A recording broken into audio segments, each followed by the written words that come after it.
ବାନ୍ତି ବାନ୍ତିକୁ ଇଂଲିଶରେ କୁହାଯାଏ vomit vomit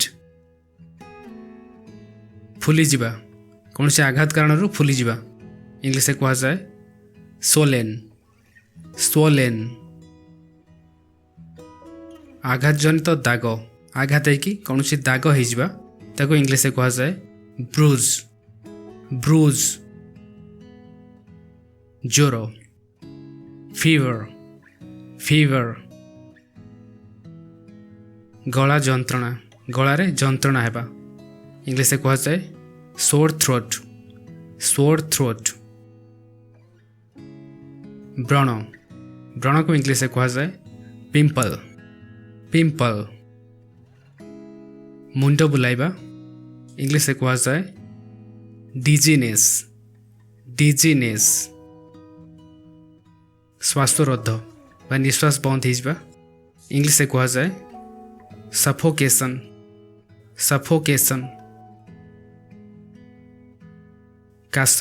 କାଶକୁ ଇଂଲିଶରେ କୁହାଯାଏ cough cough ମକଚ ହେବା ପାଦ ଇତ୍ୟାଦି ମକଚ ହେଇଯିବା ଇଂଲିଶରେ କୁହାଯାଏ sprain sprain ମୁଣ୍ଡବିନ୍ଧା ମୁଣ୍ଡବିନ୍ଧାକୁ ଇଂଲିଶରେ କୁହାଯାଏ headache headache ମୁଖବ୍ରଣ ବା ବ୍ରଣ ଇଂଲିଶରେ କୁହାଯାଏ acne acne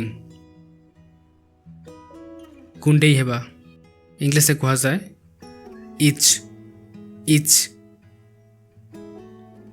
ଗୋଟା ବା ଫୁଲା ହେବା ଇଂଲିଶରେ କୁହାଯାଏ bump bump ପେଟ ବଥା ବା ପେଟ କାମୁଡ଼ା ଇଂଲିଶରେ କୁହାଯାଏ stomach ache stomach ache ଥଣ୍ଡା ଥଣ୍ଡାକୁ ଇଂଲିଶରେ କୁହାଯାଏ cold cold ଦାଗ